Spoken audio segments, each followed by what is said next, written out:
having an impact on what Republicans are doing or not doing when it comes to keeping the government funded. Here is what he put on Truth Social. We'll read it for you. We'll read it all together.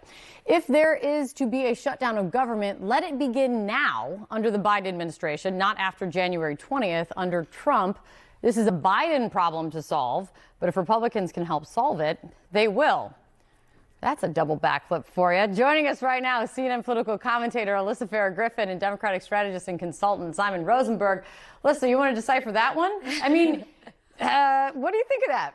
Okay, so just for some historic context, I mean, I worked on Capitol Hill for years. Yes. Pretty much every Christmas, we come up to the 11th hour of a government funding deadline. But this one was avoidable. It was extremely avoidable. The last government shutdown, I was in the White House, 2018. It was 34 days, the longest in history. Yeah. So if the government were to shut down tonight or at Saturday evening, this would, and if it went as long, would spill into after Donald Trump was in office. And so one thing I would say to pump the brakes of the idea of some really long-term shutdown would be Donald Trump wants his transition to continue and he wants his inauguration to continue. He doesn't want national parks shut down when he's being sworn in at the Capitol on January 20th.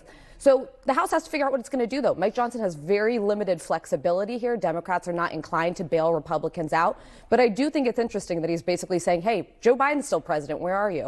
Is that indicating also, I mean, Simon, let's jump into the psyche of Donald Trump on social media, because I know you love to do that. Is this also indicating he doesn't think there is a deal to be had? And so this is the beginning of the spin?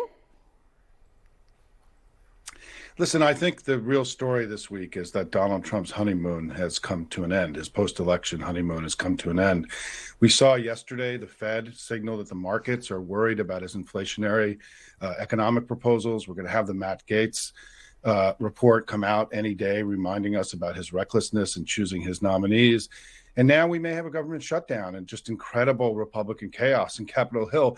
This has been an ugly few days for Donald Trump and the Republicans. And so I think they are desperately trying to figure out a path forward. And yes, of course, he's going to blame Democrats. That's what he does for breakfast, lunch, and dinner every day. It's not a big surprise. I don't think it's going to work. I mean, we know from history that the people that crash, that cause the government shutdown get punished by voters. And Republicans are taking enormous risks right now. One thing this one's going to be hard, I will say, just factually, if you look at the sequence of events, it will be hard for Donald Trump to claim this is a Biden problem, because this was going to be, as I said earlier, like a footnote in this Christmas tale, because there was a bipartisan deal until Elon Musk started putting out tweets, and then Donald Trump weighed in as well. So this one's a little, there's more to it than this, but this raises once again the Mike Johnson problem. Right. And Playbook put it well this morning about Plan C, saying this: Mike Johnson's challenge is to find a path that can, 1, keep Trump happy, 2, placate House conservatives, 3, win the support of a substantial number of House Democrats, 4, pass muster with the Democratic-controlled Senate and White House, and 5, allow him to keep the gavel. Do you see him doing that? Correct. I mean, just to remember, in the new Congress, he is going to be voted in as Speaker again, and he's going to need the votes. But what complicates this further is that House conservatives, traditionally their issue is they don't want a clean lifting of the debt ceiling. They've committed to not ever voting for it. Donald Trump actually hates the debt ceiling. He wants to do away with it. He thinks it's arcane and unnecessary. Which is sometimes a progressive Democratic position. Correct. And even more so, he doesn't want to have to raise the debt ceiling 6 months into his first term. Donald Trump still has a lot of sway with the Freedom Caucus. I think that because this is a mess of his own making, he's going to have to step in. Mike Johnson does not have the flexibility to, on his own, bring some of these folks along. And you've seen Anna Paulina Luna, a very Trumpy MAGA member of Congress, saying she probably needs to vote for this because her district expects her to. I think Donald Trump's going to have to twist some arms, and he may spend his Christmas break working on fixing the deal he blew up. So, but that then poses something interesting, Simon. If Donald Trump jumps on a plane, gets to Washington, and starts basically what he will then, we're going to do, let's just assume, because we don't know what's going to happen in the next 5 minutes, he starts trying to break the logjam between Republicans. I just had Greg Meeks on making very clear that Democrats, they negotiated this once, and they have no motivation to start heading back to the negotiating table again. Could the Democrats be looking at a worse deal than they had if they had just gone along with, I'm going to call it Plan B last night? Well, I mean, the reality here is that anything that passes the House, and whether they do it under the suspension rules they've been doing, which requires 2/3 of a vote, meaning they need lots of Democrats to come on board, or they go back to a 3-day period where they just get Republicans.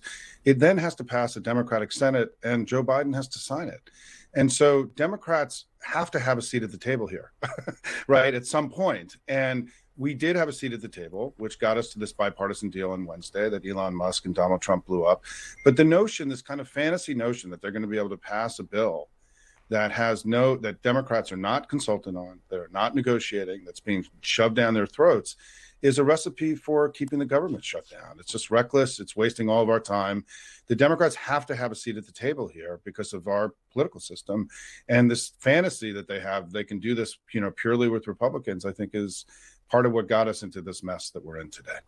And what is always so frustrating for people not in Washington watching this is the government eventually will get funded, but a lot of people are going to potentially feel pain in the meantime. And it's just, these always feel like, to not be eloquent, the dumbest of fights. No one wins a government shutdown. No one wins. If the blame game goes around, around, get hurt, and then we move on, and it just leaves that ick in like icky feeling for people watching it. And this is not going to get easier in the next Congress, right? Well, exactly. The Republican majority in the House is going to be, what is it, the slimmest in the modern era? Right. And Donald Trump wants to focus on things like broadening his tax cuts in the first term. He doesn't want to be dealing with government funding battles and deadlines. And I think there's already this expectation. It feels weird to talk about the midterms before Donald Trump's even sworn in.